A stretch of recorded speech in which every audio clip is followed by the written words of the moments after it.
Petite réunion de mise au point entre travailleurs, puis inspection des bananeraies pour s'assurer de leur bonne évolution. La journée de travail vient de commencer pour Saïdi Aliouba, fils du calife général de Médina Gounass et producteur de bananes. Son périmètre est situé sur les rives du fleuve Gambie, dans la zone de Gouloumbou. 34 hectares. Il y avait 34 hectares ici. Cette année, on a ajouté 10 de plus, ce qui fait 44 hectares au total. Il faut aider les jeunes à trouver de l'emploi. C'est une recommandation du calife de Médina Gounass. L'objectif du guide religieux de Médina Gounass est de créer des emplois pour les jeunes, car Thierno Ahmad Tidiane Ba le sait, à défaut d'un emploi décent, les jeunes tentent souvent l'émigration clandestine. C'est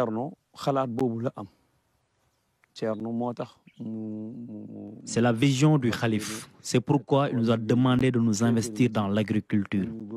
Chaque jour, il y a des jeunes qui viennent solliciter les prières du calife pour se lancer sur la route de l'immigration clandestine. C'est le constat qu'il a fait.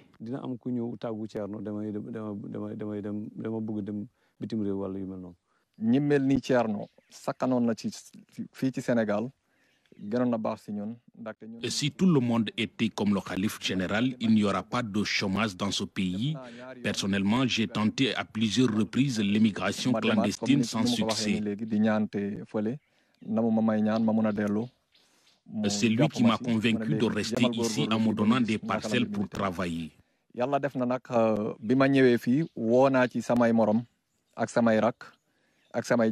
Ce périmètre a permis aujourd'hui au calife général de Médina Gounass de créer plus de 60 emplois directs.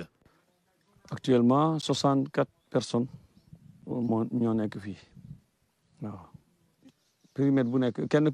Actuellement, ils sont 64. Chacun a ses parcelles. 1 hectare, 2 hectares, d'autres ont plus.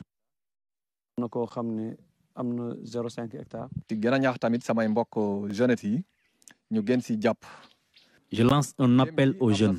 C'est bien d'aller chercher ailleurs, mais quand on a chez soi, c'est encore meilleur.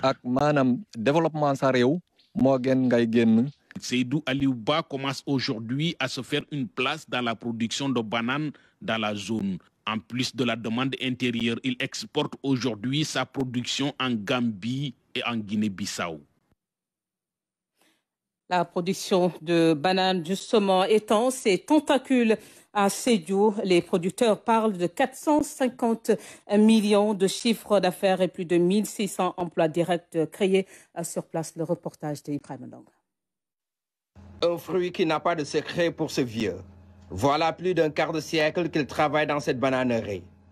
Le périmètre s'étend sur une superficie de 15 hectares et établi dans le village de Malifara.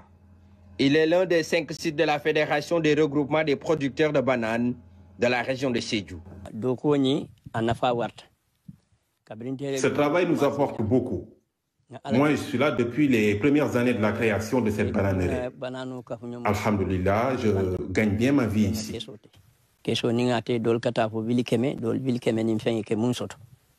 Ici, les exploitants travaillent au minimum sur 3 variétés.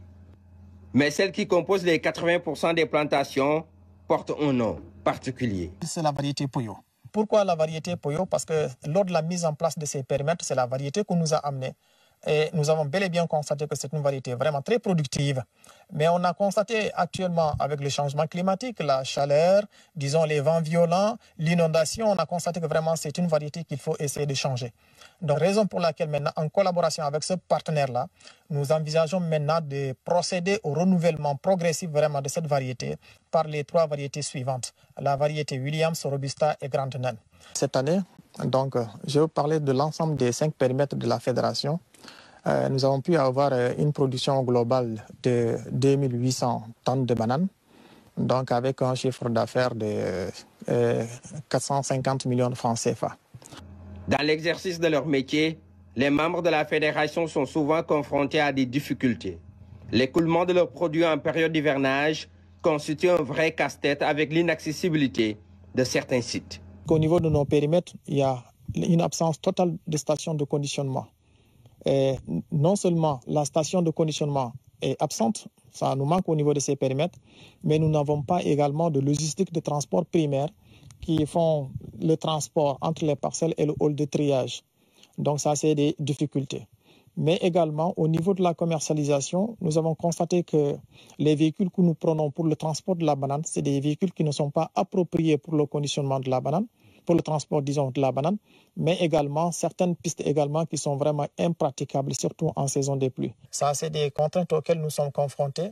Et ce qui se crée donc au niveau de la commercialisation, donc vraiment des pertes énormes pour les producteurs. Il y a aussi un autre point noir. Il est relatif à l'approvisionnement en eau pour l'alimentation des plantes en quantité suffisante. Une activité qui occasionne un véritable manque à gagner. L'inefficience du système d'irrigation avec son coût élevé de gasoil que nous consommons. Parce que chaque périmètre consomme environ 25 000 litres de gasoil par an, par campagne. Donc, ce qui fait un chiffre d'affaires de 11 à 12 millions par périmètre. Donc, 11 à 12 millions, vous le multipliez par 5, ça, c'est beaucoup d'argent. Mais tous ces problèmes ne manquent pas de solutions. Des partenaires sont prêts à les accompagner. Actuellement, on a eu la chance d'avoir un nouveau partenaire qui est le projet phare Femmes et Agriculture Résiliente, qui est un projet d'un consortium de 3 organisations canadiennes. Il s'agit de CECI, de Socodevi et de Uranos. Donc, c'est un partenaire avec qui nous travaillons depuis 2019 et qui sont aujourd'hui en train de nous accompagner pour au moins apporter des solutions idoines vraiment aux contraintes auxquelles nous sommes confrontés dans la filière banane. 52 000 tonnes, c'est la demande nationale de bananes par an. Mais les 2 000 sont pratiquement importés depuis la Côte d'Ivoire, ce qui est à l'origine d'une perte estimée à 4,5 milliards de la balance commerciale du Sénégal.